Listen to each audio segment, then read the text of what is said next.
Hello प्यारे बच्चों, स्वागत है आप सभी लोगों का हमारे यूट्यूब चैनल NSCERT पाठशाला पर। तो इस वीडियो में हम बात करने वाले हैं इंट्रोडक्शन के बारे में। ये हमारा परिमेय संख्या का इंट्रोडक्शन वीडियो है जो क्लास 8th मैथमेटिक्स का है, यूपी बोर्ड। तो इसमें हम परिमेय संख्या को दशमलव संख्या के रूप में व्यक्त करना सीखेंगे और ये कितने प्रकार के होते हैं, इनको कैसे व्यक्त किया जाता है। तो पहला है हमारा, कह रहा है शांत दशमलव संख्या, जिनको हम कहते हैं अंत होने वाली संख्या। जैसे कि इनको हम 3/4 के रूप में लिखते हैं परिमेय संख्या को। यदि हम 3 को 4 से भाग देंगे, इसका मतलब होता है 3/4 का मतलब होता है 3/4। 3 को हम 4 से भाग देंगे तो यहाँ पर आएगा 0.75, मतलब यहाँ पर पूरा पूरा कट जा रहा है। जब पूरा पूरा कट जाए तो ये क्या कहलाएगा, शांत वाला, शांत दशमलव संख्या। जब पूरा पूरा कट जाए तो शांत दशमलव संख्या कहलाता है। और यहाँ पर देखिए 7/5, ये भी 7 में भाग करेंगे 5 से, और इसको जब हम काटेंगे तो ये हमारा 1.4 में कट जाएगा, मतलब पूरा पूरा कट जा रहा है। तो ये भी क्या है, एक शांत दशमलव संख्या है। ये दो प्रकार का होता है। परिमेय संख्या को दशमलव संख्या के रूप में व्यक्त करने के लिए दो प्रकार से इनको व्यक्त किया जाता है। एक तो होता है शांत दशमलव संख्या, एक होता है अनंत आवर्तक संख्या या फिर अशांत आवर्ती दशमलव संख्या। अनंत आवर्तक संख्या का मतलब ये होता है कि वो ख़त्म ही ना हो, कभी ऐसे लगातार बढ़ती ही जाए। जैसे कि जब हम 1 को 3 से विभाजित करते हैं तो ये लगातार ऐसे बढ़ता ही जाता है, कभी पूरा पूरा कटता ही नहीं है, बच जाता है यहाँ पर।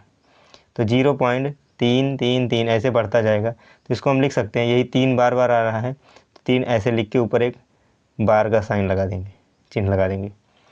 तो जब हम 1 को 3 से भाग करेंगे तब ये कंडीशन आएगी। लेकिन जब हम यहाँ पर 3 को 4 से भाग किए थे तो ये इतना आया था 0.75।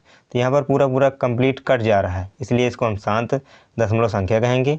और ये पूरा पूरा कट नहीं रहा है तो इसलिए इसको क्या कहेंगे, अनंत। अनंत मतलब जो कभी ना ख़त्म होने वाला हो, आवर्तक, बार बार आने वाला दशमलव संख्या है। उसी प्रकार ये भी है, 2 को जब हम 11 से भाग करेंगे तो ये इतना आएगा 0.1818, ऐसे बढ़ता जाएगा। ये कभी ख़त्म नहीं होगा, इसलिए इसी को भी कहेंगे अनंत आवर्तक दशमलव संख्या। इसके बाद आते हैं अशांत आवर्ती दशमलव। भिन्न 2 प्रकार की होती हैं। ये जो अशांत आवर्त दशमलव संख्याएँ होती हैं ये 2 प्रकार की होती हैं। नंबर 1 शुद्ध अशांत आवर्ती दशमलव संख्या, दूसरी होती है बी वाली जो होती है मिश्रित अशांत आवर्ती दशमलव संख्या। शुद्ध का मतलब ये होता है जो इसी तरह से करती जाए, मतलब जो एक ही संख्या बार बार रिपीट करे, मतलब जितनी भी संख्याएं हो पूरी पूरी रिपीट करती होनी चाहिए। यहाँ पर देखिए 3 से जब भाग करेंगे 10 में तो हो जाएगा 0.33, ऐसे बढ़ता जाएगा, 0.3 बार हो जाएगा ये।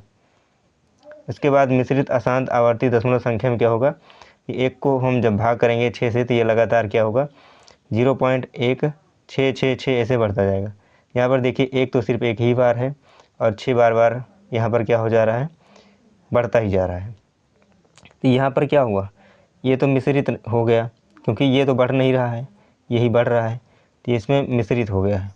लेकिन ये मिश्रित नहीं है, इसमें जितनी भी संख्या है सब बढ़ती जा रही हैं। तो यहाँ पर लिखा हुआ है जो पूरी संख्या बार बार आए वह शुद्ध अशांत आवर्ती दशमलव संख्या है।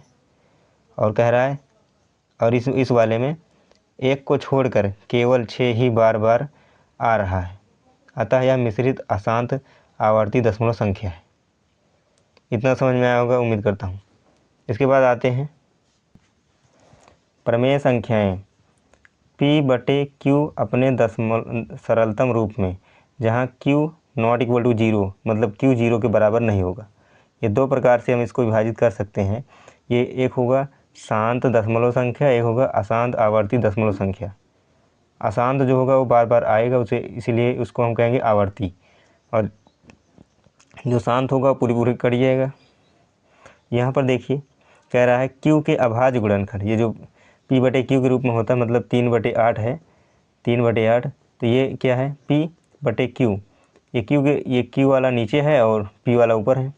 तो वही कह रहा है Q के अभाज्य गुणनखंड। हम जब Q के अभाज्य गुणनखंड करेंगे तो केवल 2 या 5 दोनों हैं, क्योंकि अभाज्य गुणनखंड केवल 2 या 5 या दोनों हैं।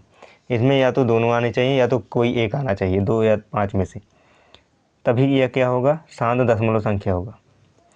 और इसमें कह रहा है अशांत आवर्ती दशमलव संख्या, कह रहा है दो क्यू में 2 या 5 के अतिरिक्त ये भी आ सकते हैं और इसके साथ कुछ और भी आना चाहिए, जो अभाज्य गुणनखंड कोई भी हो सकता है, इसके अतिरिक्त अभाज्य गुणनखंड कोई भी हो सकता है।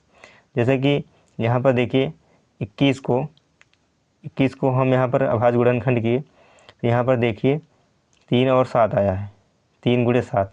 यहाँ पर देखिए यह 2 या 5 के अतिरिक्त अभाज्य गुणनखंड है, अतः यह अशांत आवर्ती दशमलव संख्या है। उम्मीद करता हूँ इतना समझ में आया होगा। तो इस वीडियो में बस इतना ही, मिलते हैं अगली वीडियो में, तब तक के लिए धन्यवाद। Best of luck all of you.